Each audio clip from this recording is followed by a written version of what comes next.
PTI के 12 MNAs opposition की custody में हैं। चौधरी परवेज इलाही का दावा, वजीर आजम इमरान खान को ईमानदार और साफ नीयत वाली शख्सियत करार दे दिया।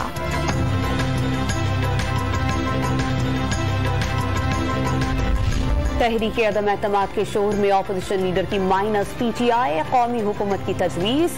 कौमी हुकूमत 5 साल मुल्क की खिदमत और मुआशरे में घोला गया, तहरीक इंसाफ का जहर साफ करे। शहबाज शरीफ का इंटरव्यू एब्सोल्युटली नॉट कहने की क्या वजह थी, नून लीगी सदर का सवाल।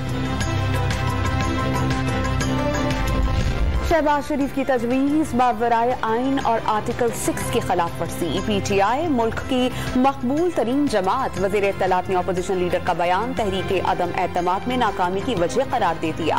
ऑपोजिशन हर गुजरते दिन के साथ बौखलाहट का शिकार होती जा रही है। हम्माद अजहर का ट्विटर पैगाम।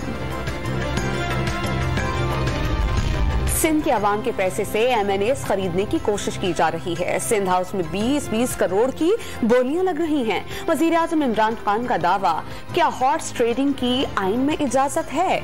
इलेक्शन कमीशन से सवाल।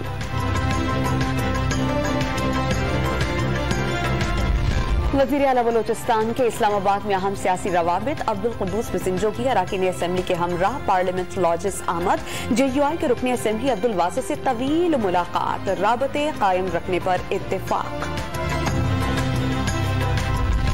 आसिफा भुट्टो जरदारी को ड्रोन लगने का वाकया, पीपल्स पार्टी ने DGISI lieutenant general Nadeem Anjum को खत लिख दिया, तहकीकात का मुतालबा।